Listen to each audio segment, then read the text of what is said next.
Aprobada la reforma constitucional en materia energética, aprobada en lo general y en lo particular el proyecto de decreto que reforma y adiciona diversos artículos de la Constitución Política de los Estados Unidos Mexicanos en materia energética. Pasa a las legislaturas de los estados para sus efectos constitucionales.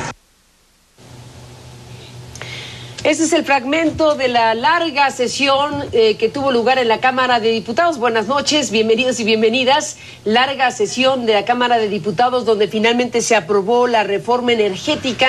Esta reforma que desde luego cambia los ejes en los que está montado el país que somos. México, con 353 votos a favor y 134 en contra, se aprobaron en sus términos las reformas al artículo 25, al 27 y al 28 constitucionales y 21 artículos transitorios que conformaron cerca de 300 cuartillas con esta reforma energética que ahora, una vez votada por la Cámara de Senadores primero y la Cámara de Diputados ahora, se enviará a los congresos de los estados de la República para lograr el número suficiente y, en su caso, ser promulgada para convertirse en ley constitucional. Es un tema de enorme importancia para México. Sé que este programa está compitiendo en audiencia con la final de fútbol entre... ¿Ya terminó? No. ¿Estamos compitiendo? Acaba de terminar. ¿Y quién ganó? El León ganó frente al América en la primera ronda del partido de la final de fútbol. Qué bueno que ya terminaron, porque entonces ojalá que el público venga para acá a escuchar a Manuel Camacho Solís, senador de la República por el PRD. Gracias, Manuel, por estar aquí esta noche. Muchas gracias. Después de las horas transcurridas, después de lo que se ha vivido en México, apenas el sábado pasado es que empezó a circular el proyecto de dictamen de una reforma histórica y trascendente, y de esa fecha a hoy es que tenemos consumatum est de la reforma que tendrá que pasar por los congresos de los estados. Una reforma que no habíamos visto en décadas en este país, de un alcance insospechado para un país como México, una apertura de puertas abiertas a la inversión nacional y de transnacionales para la energía y el petróleo y la minería, incluida en las últimas horas con ampliación.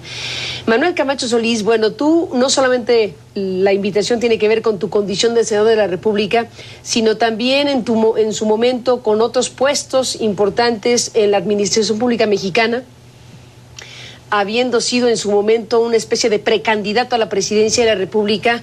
En tus exposiciones, en alguna de las exposiciones, has señalado cosas que creo que vale mucho la pena recuperar en esta conversación, como ese momento donde hablaste de un encuentro tuyo junto con Vicente Fox, que sí llegó a la presidencia, y tú, que en esos momentos sí eras un potencial candidato a la presidencia de México. Esa es una anécdota de lo que contaste precisamente frente a esta secuencia de posiciones que no debate en este momento de la vida mexicana. Yo te agradezco que estés aquí para hablar de la reforma, pero también para hablar de esa parte en específico que me pareció relevante, habida cuenta de tu experiencia directa en la materia. Sí, lo que pasó es que cuando estábamos ahí en las comisiones, alguien sacó el argumento de que las empresas extranjeras influían en la política de los países. Entonces el PRI decía que para nada. Y entonces les dije, déjenme explicarles cómo se hacen estas cosas. Les dije, cuando alguien está en posibilidad de ser candidato a la presidencia o presidente de la República, como lo estuve yo en algún momento y lo volví a estar en otro momento, se te acercan los intereses, te rodean y tienen maneras de influir. Entonces conté un hecho que ocurrió en el año de 1996, en donde fuimos invitados a una comida, Vicente Fox y yo, y en la comida estaban un grupo de petroleros tejanos, de los más importantes, los dueños de las compañías, y estos petroleros pues nos trataron muy bien. Y en la conversación nos empezaron ¿En Estados Unidos? No, aquí fue en México, en el Hotel Marriott. ¿En el Marriott? Sí. Y entonces en la conversación, organizado por una agencia, por un despacho norteamericano que organizó esta reunión, nosotros nos invitaron a los dos, no sabíamos ni a qué íbamos ni nada. ¿Y fueron? Fuimos, y de esto se trataba. Y entonces, primero, a mí en las pláticas previas a la comida, trataron de convencer de lo importante que sería abrir el petróleo de México, de lo exitoso que estaba haciendo la apertura, empezaba a hacer la apertura en Brasil. En fin, yo deseché un poco la conversación, no me interesaba hablar del tema, pero luego en la comida estaban ansiosos de conocer nuestros puntos de vista, hasta que dijeron, bueno, lo que necesitamos saber es cuáles las posiciones de ustedes dos frente a la apertura de Pemex a la inversión privada. Para eso los invitamos. Y entonces querían primero hablar conmigo, me insistían mucho. Y entonces yo les dije que a mí me parecía que era una decisión que no se podía tomar, porque el 66% de la población estaba en contra. Y que en México, para hacer una reforma constitucional, se necesitaba el 66% de los votos en el Congreso. Entonces, que pues no había manera. Pero que además me parecía que era un error, porque pues nosotros somos un país que había tenido muchos eventos y muchas crisis en las últimas décadas, de fracaso nacional, de grandes actos de corrupción, de oportunidades perdidas, y que la expropiación del petróleo para nosotros era un símbolo de orgullo, de unidad nacional, que acabar con eso debilitaría mucho al país, y que la división que provocaría y la inestabilidad que provocaría una acción de esa naturaleza, en vez de ayudar al desarrollo económico, sería contraproducente. Entonces estaba yo en esto y finalmente dice, bueno, pero es que esto puede ayudar a una carrera política, etcétera. Le dije, a ver, se los quiero aclarar con toda precisión. O sea, yo jamás haría eso, ni por la presidencia de la República, ni por nada. Estoy totalmente en contra. Y entonces Vicente Fox levanta la mano y les dice, no, yo no estoy de acuerdo. Todo esto se resuelve con comunicación política. Y precisamente lo que se trata de la comunicación política es de convertir un 66% en contra en un 66% a favor. Además, cuando se llega a Los Pinos, en México, se tiene todo el poder. La mejor prueba es López Portillo, que con una firma pudo expropiar toda la banca. O sea, la presidencia mexicana es omnipotente. Y desde luego que se puede. Entonces yo ya, en plan de sorna, les digo en inglés, pues eran gringos, les digo, here's your man, ¿no? Here's your man. Here's your man. Aquí está su hombre. Sí, aquí está su hombre, ¿no? Aquí está su candidato. Y entonces Fox se empeñaba por demostrar que él podía hacer todo eso. Salimos de la reunión pues, con mucha atención conmigo, porque pues no había habido comunicación. Y varios de ellos todavía me llamaron, me dijeron, oiga, 1 o 2, 3 años después me llamaron, oye, le agradecemos, porque lo único que nos dijo la verdad fue usted, todos nos andaban ofreciendo cosas, etcétera. Ya vimos que México es muy complicado, que eso no se va a poder hacer. Eso fue lo que ocurrió en ese momento. Eso fue lo que ocurrió en ese momento, una anécdota ocurrida en 96 y que has narrado pues en comisiones en esta parte que desde luego tenía que ver con la situación que hoy pues deberíamos estar discutiendo muy ampliamente como sociedad. 66% tú decías en esa fecha está en contra de una reforma así. Después de la pausa te pregunto, ¿dónde está ese 66% en nuestro país? Si es que eso realmente se puede afirmar. Después de la pausa, Manuel Camacho en CNN, para usted.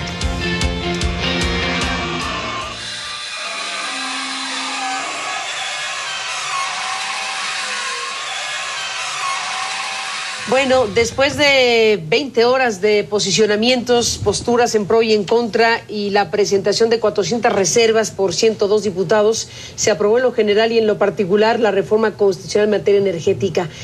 Muchísimas reservas, muchísimas exposiciones, ciertamente no un debate como se esperaría con la amplitud y profundidad de una reforma de este calado, Manuel.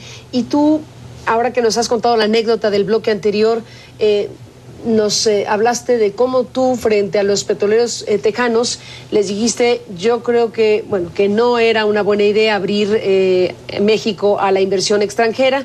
Dijiste que se enfrentaría el país con división y con inestabilidad. Bueno, estamos en un punto donde las reacciones en contra de la reforma se han dado por parte de la izquierda en el Congreso con discursos y con posicionamientos muy fuertes acusando de traición a la patria del presidente de la República para abajo, pero con escasas manifestaciones de la izquierda afuera, con el cerco en el Senado, con el cerco después en diputados, con una manifestación de 75 horas aquí en el Ángel de la Independencia, con escasa participación. Donde estaría, en todo caso, eso que tú dices era el 66% de una sociedad que diría no a una reforma que se aprobó de esta manera. Bueno, yo quiero decir que es una cosa muy sorprendente que después de 10, 20 años, las encuestas sigan diciendo exactamente lo mismo. Es decir, ahora 66% de la gente está en contra de que se abra Pemex a la inversión privada.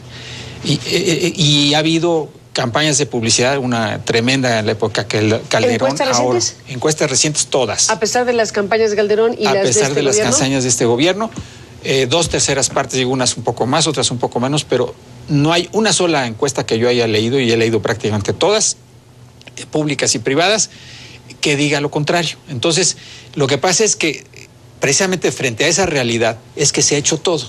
Entonces, se hizo una reforma realmente engañosa, porque todo la campaña no es privatización. Pemex sigue siendo, el petróleo sigue siendo los mexicanos. Y entonces, por un lado, abres los contratos, porque todo esto nada más es un asunto de quitar 2 prohibiciones del artículo 27, ¿no? La prohibición de contratos y la prohibición de concesiones. Bueno, quitaron la prohibición de los contratos, con lo cual abres cualquier posibilidad de contratos, y aunque no quitaron la palabra concesiones, abrieron la palabra, abrieron 3 palabras distintas, ¿no? Básicamente licencias, que es el equivalente a concesiones. Y luego dicen, los contratos tendrán que decir que el petróleo es de México, pero las empresas podrán registrar en sus libros las ganancias que van a tener del petróleo mexicano. Entonces, es evidente que abrieron las concesiones. Entonces, abrieron todo. No están vendiendo Pemex, pero eso sí, no, ni un tornillo. ¿A quién le importa comprar una empresa cuyo balance no es, ni siquiera está en números negros, ¿no? Está en números rojos? ¿Por qué? Pues porque le han extraído fiscalmente todas las ganancias, todas las utilidades. No, lo que se está poniendo a disposición del mercado mundial son las reservas de petróleo y gas del país, que valen muchísimo más que lo que vale toda la inversión que hay en Pemex o en la CFE. Entonces, es una cosa tramposa, es lo que es terrible. Bueno, hay 2 proyectos, hay alguien que dice, abramos contratos y concesiones, que lo hagan con limpieza. Y entonces, ¿qué es lo que tienen que hacer? Meter puras contradicciones, puras cosas encontradas. Y entonces ponen una reforma constitucional de 3 artículos que tiene 21 transitorios. ¿Por qué? Porque ahí están todos los arreglos políticos y todo lo que está trampeado para que la gente no se dé cuenta qué es lo que está realmente comprometido, y para que al mismo tiempo las empresas tengan mecanismos de defensa.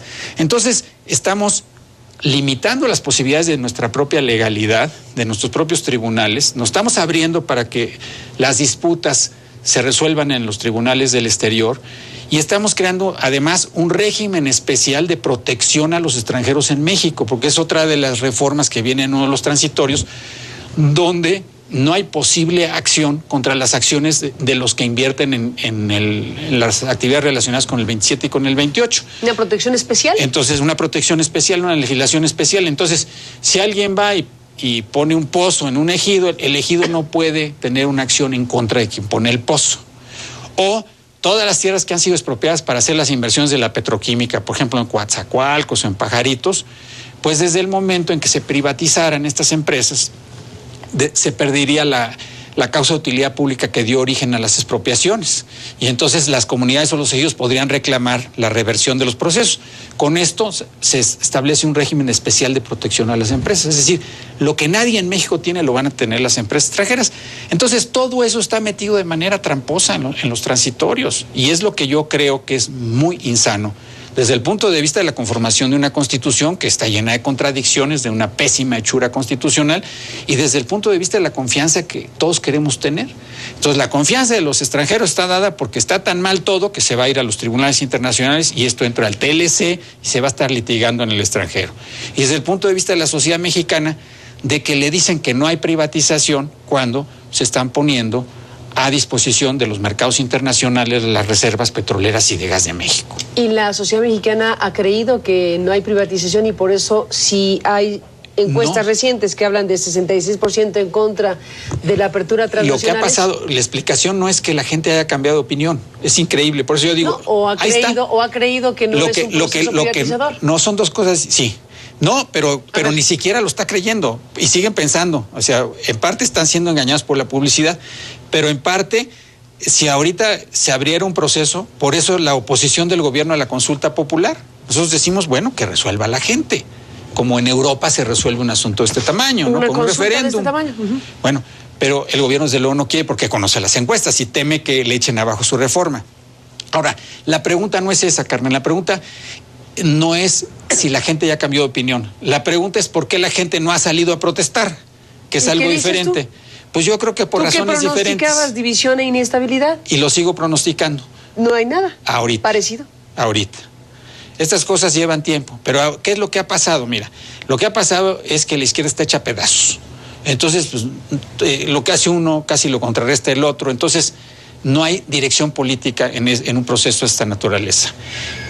Los medios están más controlados que de costumbre. Entonces, está la discusión de la reforma energética aquí a su máxima expresión, y las noticias de 8 columnas de los periódicos son que si el metro, que si un aeropuerto nuevo, es decir, un cobalto 60. A desviar totalmente la atención con asuntos que nada tienen que ver con estas cosas. Pues no hay manera de que la gente se entere, ¿verdad? Son unos cuantos los medios que están realmente reflejando lo que está ocurriendo. Y creo que ocurrieron una serie de hechos que fueron generando este ambiente. Por ejemplo, las manifestaciones de la coordinadora. O sea, como fueron muy duras, muy radicales, pues generaron una especie de anticuerpos en la propia Ciudad de México. Entonces la gente ahorita dice, y marcadas por hechos de violencia, algunas veces con la impresión de que son inducidos. Entonces la protesta y la manifestación social han quedado satanizadas. Se desgastan. De esto se aprovechan para pues sí, satanizarlas. Ahora, la pregunta es, si esto ya terminó y ya con la aprobación de las dos cámaras esto ya está resuelto, ya no va a pasar nada. Fin de año, Navidad, Puentes, Guadalupe. Y la otra, ¿qué hacer frente a eso?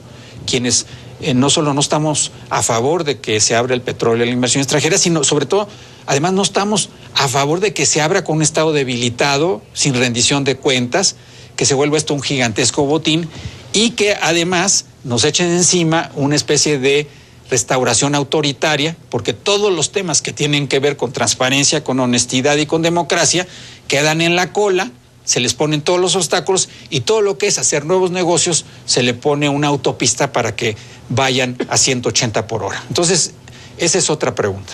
Otra pregunta, incluso para quienes están a favor de una apertura petrolera. Tú dices, estando en contra de una apertura de la inversión nacional y extranjera en petróleo, eso no está resuelto. Pero aún para las personas que puedan decir, sí, México debería abrirse a la inversión para el crecimiento económico, para destrabar las dificultades de Pemex, etcétera, están esas preguntas también sin resolver, para unos y para otros. Para unos, o sea, yo platicaba con unos senadores del PAN. Después de la pausa nos contestas, sí, si quieres. Volvemos.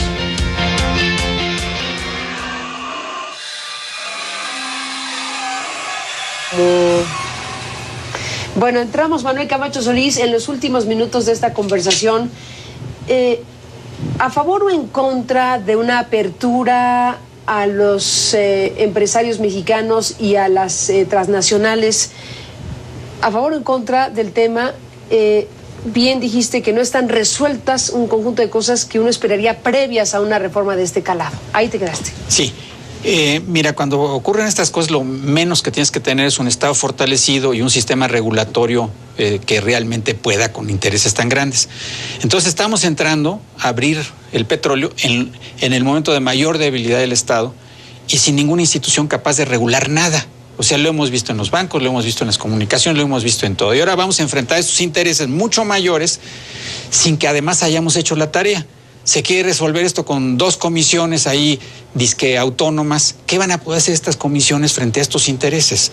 La única manera de contrarrestar esto es con un reequilibramiento a fondo del sistema político para que la pluralidad, la opinión pública, los ciudadanos, es decir, todo el mundo estuviera vigilante.